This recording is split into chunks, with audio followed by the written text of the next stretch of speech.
В городе Октябрьском открыли музыкальный колледж после масштабной реконструкции. 3 года назад учебное заведение посетил руководитель региона и дал поручение начать его ремонт. Сегодня во время рабочей поездки в Октябрьске Ради Хабиров ознакомился уже с преобразовавшимся зданием. Также глава республики осмотрел место строительства бассейна, которое запустят в 2026 году, и посетил предприятие по производству оборудования для добычи полезных ископаемых. Подробнее в материале Динары Таймасхановой. Здание возведено в начале 50-х годов. Тогда оно носило название Дома техники имени Юрия Гагарина. 30 лет назад сюда переехал Октябрьский музыкальный колледж. Так как здание в стиле сталинского ампира является объектом культурного наследия, перед строителями стояла непростая задача. Не только отремонтировать этот объект, но и сохранить его уникальные элементы. Одна из таких достопримечательностей – альфрейная роспись на куполе над концертным залом. Ее восстановила реставратор, уроженка города Октябрьского. Девушка больше недели провела под куполом на высоте более 10 метров, чтобы спасти каждую деталь. И это старинное здание хранит не одну историческую ценность. Было сложно найти мастеров, которые могли бы сохранить ту историю, которую оставили для нас предки. Предметом нашей гордости является вот эта уникальная люстра. Она в России существует, да и, пожалуй, и в мире существует в единственном экземпляре. Это работа выпускников Строгановского училища в Москве. Колледж был в плачевном состоянии. В 2021 году, когда руководитель республики приехал сюда, им было дано поручение начать ремонт. Сегодня Ради Хабиров ознакомился с уже обновленными стенами здания. Реставрацию провели в рамках нацпроекта «Культура» на сумму более 270 миллионов рублей.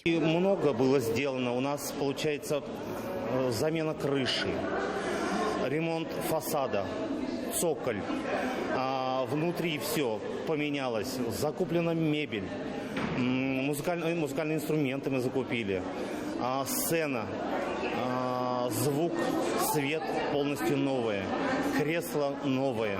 То есть практически от старого, скажем так, в кавычках здания остались только стены.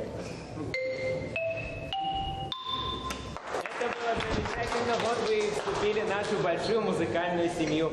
Музыкальная семья колледжа и вправду большая – 170 студентов и 77 педагогических работников.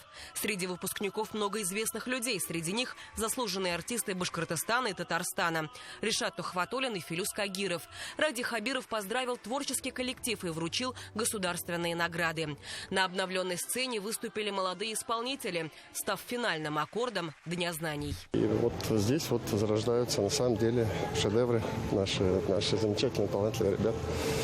А я из чего скажу? Вот важный показатель. Вот это примерно очередной колледж, который мы приводим в порядок. Потому что как только мы приводим в порядок колледж, учебные корпуса, значит, мастерские, общежития, сразу конкурс увеличивается. Представляете? Потому что люди, что называется, голосуют ногами.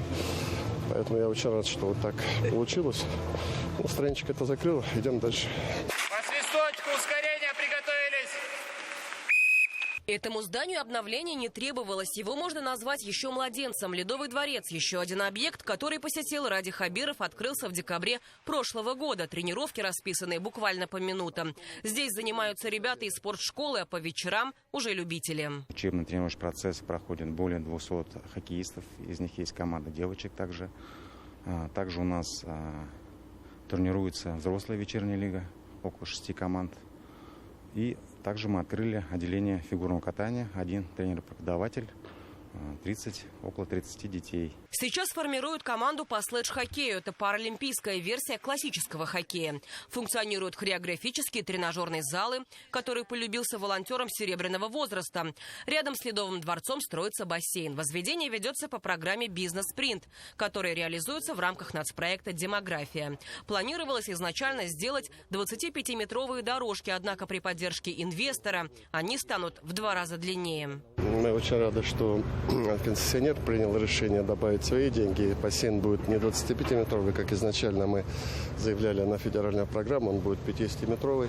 И вот здесь вот формируется хороший спортивный кластер. Ледовый стадион, бассейн. Они еще вот решили построить и гостиницу здесь, и такой термоспа такой, чтобы родители, пока дети занимаются. Вот это правильное решение, чтобы немножко зарабатывали Вот здесь вот мне очень нравится. Я говорю, вот все в одном месте. Ознакомился Ради Хабиров и с деятельностью компании «Технотекс». Сотрудники занимаются производством машин и оборудования для добычи полезных ископаемых и строительства. Производственные площадки у компании 2 – в Уфе и в Октябрьском. Общая численность компании 524 человека. В городе Октябрьске 114 человек работают. Наши основные заказчики – это такие компании, как «Газпромнефть», «Газпром», «Лукойл» и «Славнефть-Янов», а также иные компании в области ТЭК. К слову, приглашение посетить предприятие Ради Хабиров получил от его сотрудницы во время общения с представителями трудящейся молодежи в парке «Патриот» 22 августа. В этом году нашей компании исполняется 25 лет, очень знаковое для нас событие. Вот Ради Фаритович согласился посмотреть наше производство, чему мы очень рады.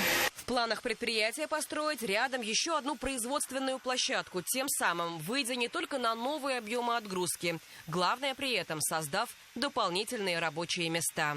Динара Таймасханова, Булат Садриев, Рустам Галямов. Новости, город Октябрьский.